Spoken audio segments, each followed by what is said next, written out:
ಜಗದ್ಗುರು ತುಕೋಬರ ಯಾರು? ನಾಮದೇವರ ಅವತಾರವೇ ಜಗದ್ಗುರು ತುಕೋಬರ. ಇಲ್ಲೇ ಭಕ್ತಿ ಮಾರ್ಗವನ್ನು ಜಗತ್ತಕ್ಕೆ ಬೋಧ ಮಾಡಿದಂತವರು. ಅಂಥ ಮಹಾತ್ಮ ಇವತ್ತ ದೊಡ್ಡವನ್ನ ಕೇಳಲಿಕ್ಕೆ ಯಾಕೆ? ನಾ ಸಣ್ಣವ, ಜಗತ್ತಿನೊಳಗೆ ನನಗಿಂತ ಸಣ್ಣವ ಯಾರಿಲ್ಲ, ನಾನ ಸಣ್ಣವ. ಸಂತ ಮಹಾಂತ ಸಿದ್ಧ ಋಷಿ ಯಾರು ಕೇಳಿದ್ರೆ ಸಂತರಿಗೆ. ಇವರು ಸಂತ ಅಲ್ಲ. ಎಷ್ಟು ಜನ್ಮ ಸತ್ಸಂಗದಲ್ಲಿ ಸೇವೆ ಮಾಡಿ ಎಷ್ಟು ಜನ್ಮ ತೆಗೆದುಕೊಂಡು ಬಂದ? ಈಶ್ವರ ಭುವ, ನಾರಾಯಣ ಭುವ, ವಿಠ್ಠಲ ಭುವ, ಕಾನಯ ಭುವ, ಪ್ರಭು ಭುವ, ಪದಾತಿ ಭುವ, ಜಗದ್ಗುರು ಭುವ. 8 ತಲಕಾಂತರದಿಂದ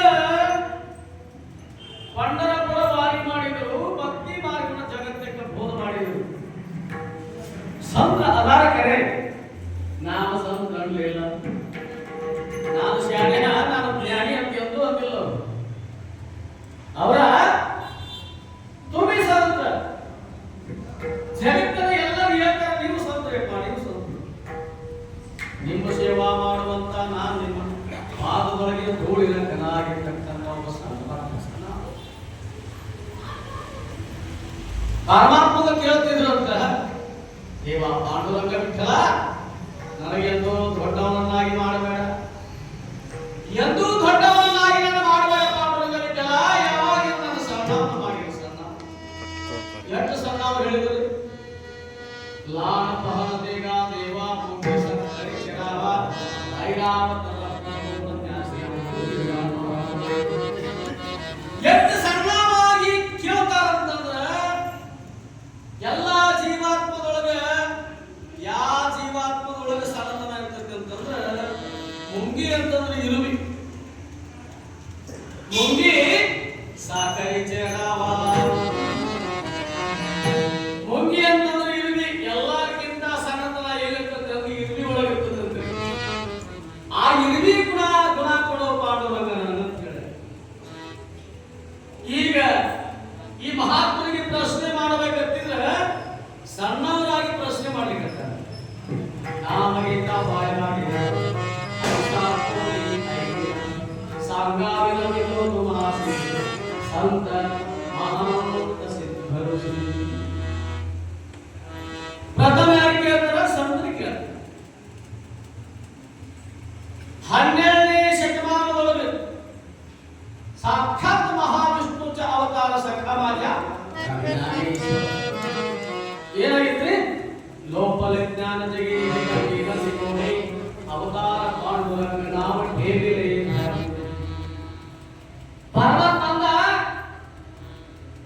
ದ್ವಾಪಾರಯುಗದೊಳಗೆ ಶಕ್ಯ ಭಕ್ತಿ ಮಾಡಿರ್ತಕ್ಕಂಥ ಅದನ್ನು ನಿಮಿತ್ತವಾಗಿಟ್ಟುಕೊಂಡ ಕುರುಕ್ಷೇತ್ರಗಳ ಮಧ್ಯದಲ್ಲಿ 700 ಶ್ಲೋಕವನ್ನ ವ್ಯಾಕರಣ ಅಕ್ಷರ 700 ಶ್ಲೋಕ ಬೋಧ ಮಾಡಿದ್ದಾರೆ. ಅದನ್ನ ಯಾರಿಗೆ ಸರಿಯಾಗಿ ಓದಲಿಕ್ಕೆ, ಅದನ್ನ ಮನವರಿಕೆ ಮಾಡಿಕೊಳ್ಳಲಿಕ್ಕೆ ತಿಳಿತಾ ಇಲ್ಲ, ಬರ್ತಾ ಇಲ್ಲ.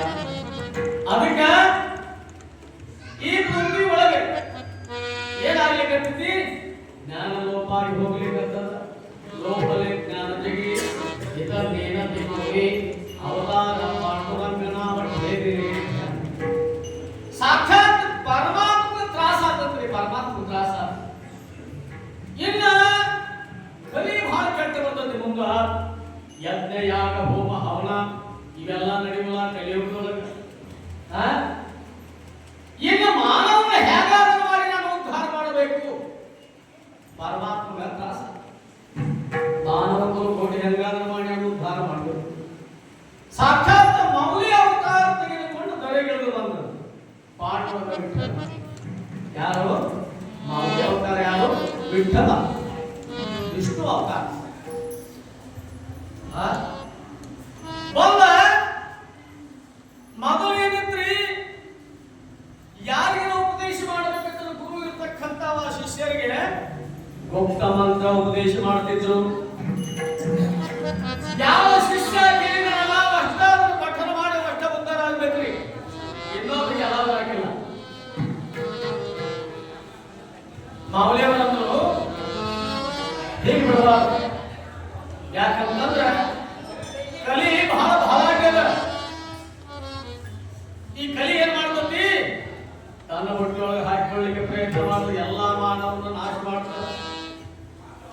ಮಾನವ ಸಾಮಾನ್ಯ ಅಲ್ರಿ. 84 ಲಕ್ಷ ಯೋನಿ ವಿರುದ್ಧ ದುಃಖ ಬೋಧಿನಿ ಜ್ಞಾನ ದೃಷ್ಟಿ ಹರಪಲೆ ಬೋಧಿನಿ 84 ಲಕ್ಷ ಜೀವರಾಶಿಯನ್ನು ತಿರುಗಿ ಕೊನೆಯದಾಗಿ ಪಾಪ ಪುಣ್ಯ ಕರುಣಿ ಜನ್ಮ ಜನ್ಮಕ್ಕಾಗಿ ನರಕೆ ಹಾನಿ ಹಾನಿ 84 ಲಕ್ಷ ಜೀವರಾಶಿ ತಿರುಗಿ ತಿರುಗಿ ಬರುವಾಗ ಏಕ ಏಕ ಯೋನಿ ಕೋಟಿ ಕೋಟಿ ಒಂದು ಯೋನಿ ಒಳಗೊಂದು ಕೋಟಿ ಸಲ ಹುಟ್ಟಿ ಸತ್ತು ಕೊನೆಗೆ ಪಾಪ ಮತ್ತು ಪುಣ್ಯ ಸಮಭಾಗಿಯಾದಾಗ ಶ್ರೇಷ್ಠವಾದ ಮನುಷ್ಯ ಜನ್ಮ ಸಿಕ್ಕದ. ಹೌದು, ಪಾಪ ಪುಣ್ಯ ಸಮವಾದಾಗ ಶ್ರೇಷ್ಠವಾದ ಮನುಷ್ಯ ಜನ್ಮ ಸಿಕ್ಕಂದ್ರೆ ಒಂದು ಸ್ವಲ್ಪ ಸಾಸಿವಿಗಾಟ ಪುಣ್ಯ ಜಾಸ್ತಿ ದೇವರುಗಳಾಗಿ ದೇವರು ಒಂದು ಸ್ವಲ್ಪ ಸಾಸಿವಿಗಾಟ ಪಾಪ ಜಾಸ್ತಿ ಆಗಿದ್ರ ಯಮನ ನರಕದೊಳಗೆ ಹೋಗಿ ಬೀಳಬೇಕಾಗಿತ್ತು. ಪಾಪ ಮತ್ತು ಪುಣ್ಯ ಸಮಭಾಗಿ ಆದಾಗ ಮನುಷ್ಯ ಜನ್ಮ ನಮ್ಮ ನಿಮ್ಮೆಲ್ಲರಿಗೂ ಸಿಗದೆ ಬಹಳ ಕಠಿಣ. ಮನುಷ್ಯ ಜನ್ಮ ಸಿಗುವುದು ಬಹಳ ಕಠಿಣ ಅಂತ